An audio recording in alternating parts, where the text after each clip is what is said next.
Straight ahead on CCX News, Robbinsdale area schools use creativity to fight hunger. Plus, a trip of a lifetime for staff members at Hennepin Technical College, a visit to the White House. But first, the dawn of a new era and a new president. And we have local reaction. CCX News starts right now. Hello and thanks for joining us. The United States officially has a new commander-in-chief. Donald J. Trump was sworn in as the nation's 45th president. Locally, today's ceremony produced a variety of reactions. We get more from CCX News reporter Erik Nelson. Erik? Yes, Alex and Shannon, the mood in the Northwest Metro mirrors that of the nation. Today I went to Providence Academy in Plymouth and North Hennepin Community College in Brooklyn Park. At one school, Inauguration Day generated fear and uneasiness. At another, they celebrated the peaceful transition of power. What we like to do in a day like this is to emphasize, what does this mean to be an American in a day like today, and what is there to celebrate? Why should we learn from this? Why is this country very special? Why do we come together? Why does the former president strongly shake the hands of the new president and vice versa? At Providence Academy, students gathered in the lunchroom to watch history happen. Donald Trump took the oath of office and the kids at Providence Academy took notice.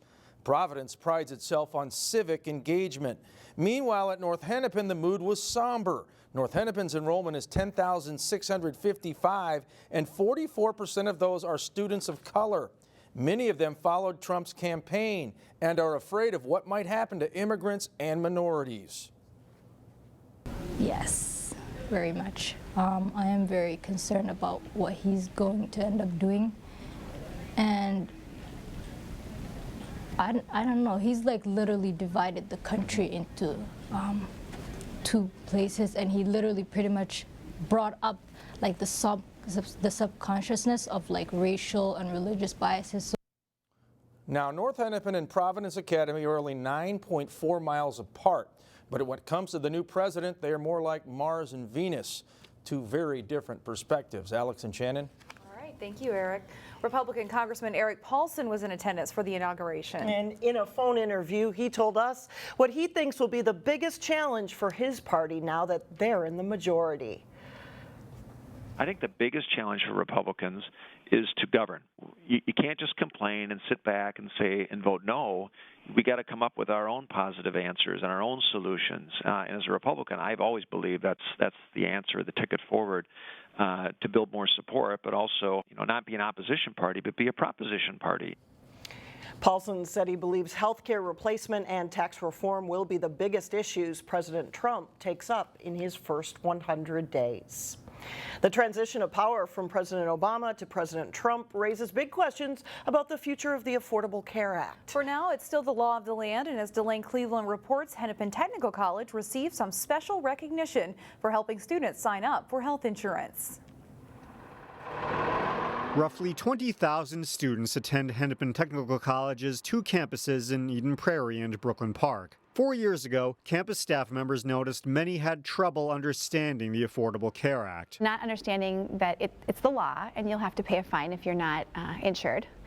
And also, how do you get health insurance? Our students were having a lot of questions about how to get health insurance, who would qualify for what type of insurance. With so many students raising questions, Jessica Lawrenson decided to do something about it. So we started to do education on campus around getting access to health care, and then talking at like every new student orientation about the law and needing insurance. In the years since, Hennepin Tech has expanded its efforts, helping hundreds of students in the process. Then, this past November, Lawrenson heard about an initiative called the White House Healthy Campus Challenge, which encouraged colleges to do programming around health insurance. I got an email from Jess saying we should sign up for this challenge, the White House Healthy Campus Challenge. We're already doing a lot of work around MNsure and the Affordable Care Act. So sign up they did, and a month later, Lawrenson received an email from the White House. On December 22nd, we were sent an email saying, congratulations, you're being invited to the White House, and Michelle Obama will be there to deliver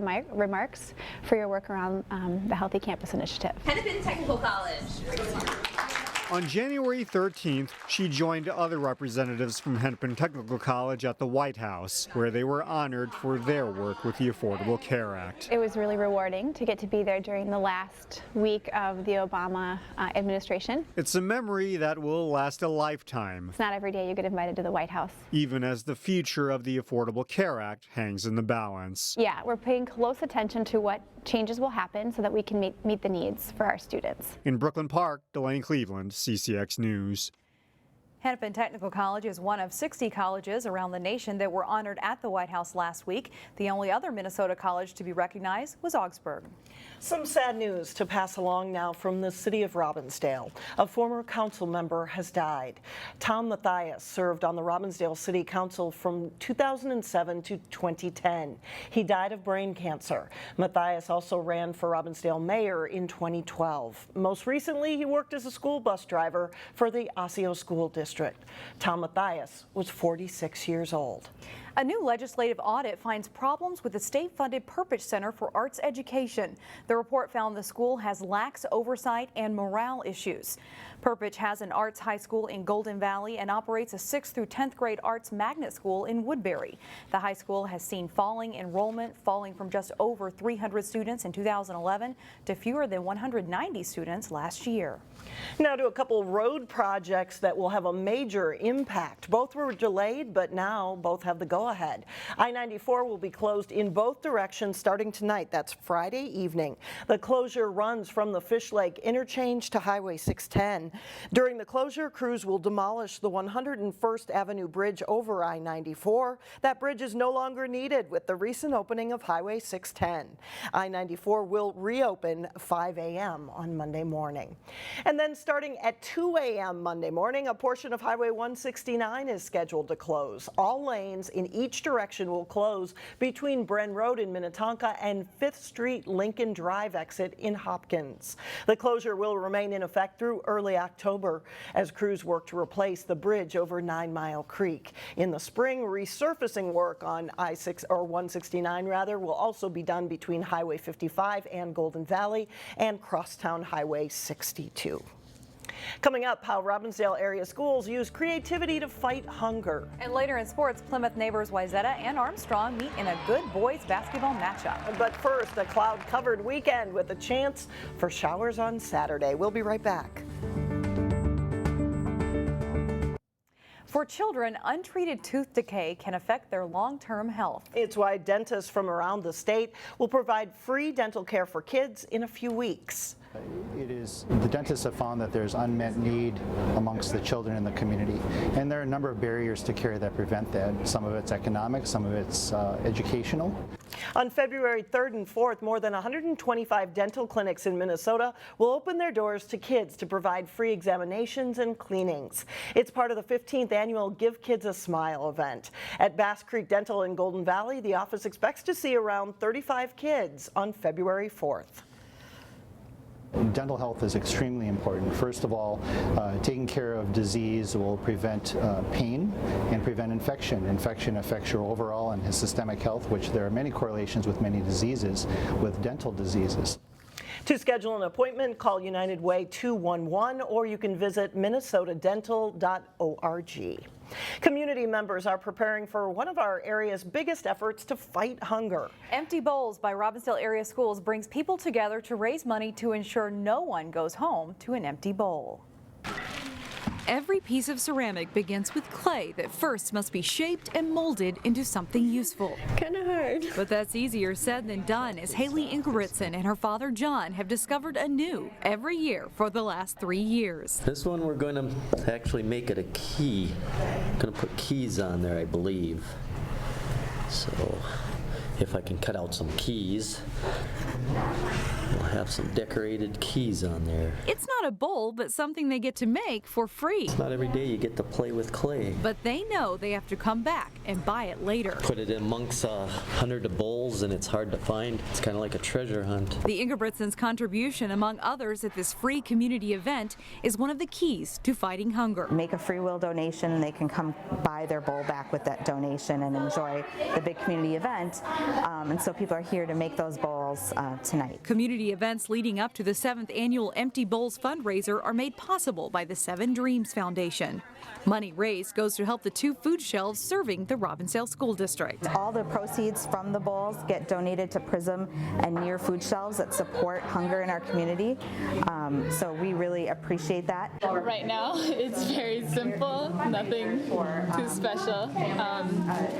Don't really have a plan for it yet. Bowl making events like this one allow people to fill up an evening and satisfy a craving for creativity. We encourage people to be creative and make them however they want. But down the road, the hope is it fills an empty stomach and helps meet an important need. It seems like a good message, good idea about making the bowls and then selling them. There are more opportunities to make an empty bowl before they are sold at the March fundraiser. The next one is Saturday at Robbinsdale Middle School.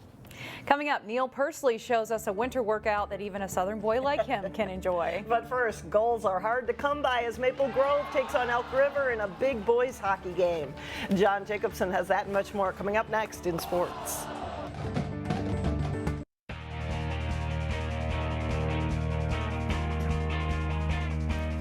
I'm John Jacobson with sports. Maple Grove's boys hockey team came into Thursday night riding a 5-game winning streak with a shot at winning the North Division of the Northwest Suburban Conference this season. Crimson got a great test at home Thursday night from 3rd-ranked Elk River. It's a good game with back and forth action. Second period, Thomas Saunders can't get a stick on the rebound from Maple Grove. Third period, Matthew Jago rings a shot off the post for the Crimson. It's still scoreless. Elk River's Connor Bazal gets to the net. Griffin Young stuffs it in for the first and only goal of the game. The Elks beat the Crimson 1-0. Maple Grove hosts Blaine on Saturday night. Also in boys hockey, Providence Academy at home to face Breck in an IMAC conference game. Mustangs in Navy, and Mitch Matchlet takes the pass, scores a power play goal. Austin Heidemann and Dalton Weigel get the assist to make it 1-0 Breck. Second period, the Mustangs strike again. Heidemann muscles himself into position, scores on the backhand. Breck leads it 2-0. Third period, and watch Matchlet and Heidemann work together again.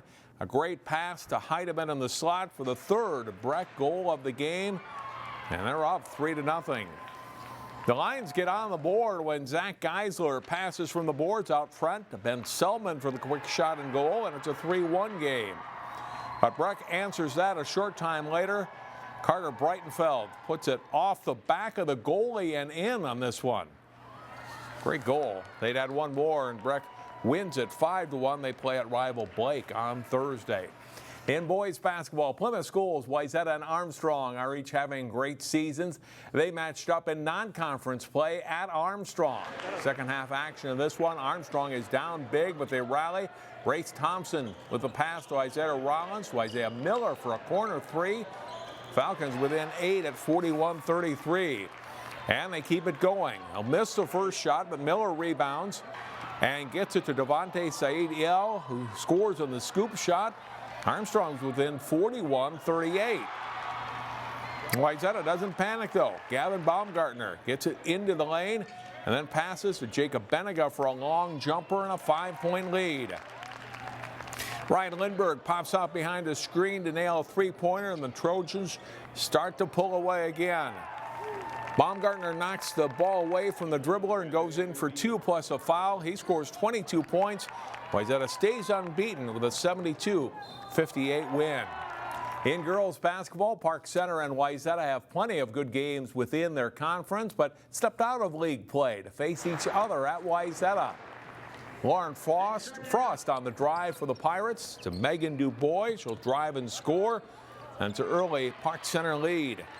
Ann Simonette gets out on the break and converts for the layup. The Pirates go up by 7. She leads Park Center with 15 points.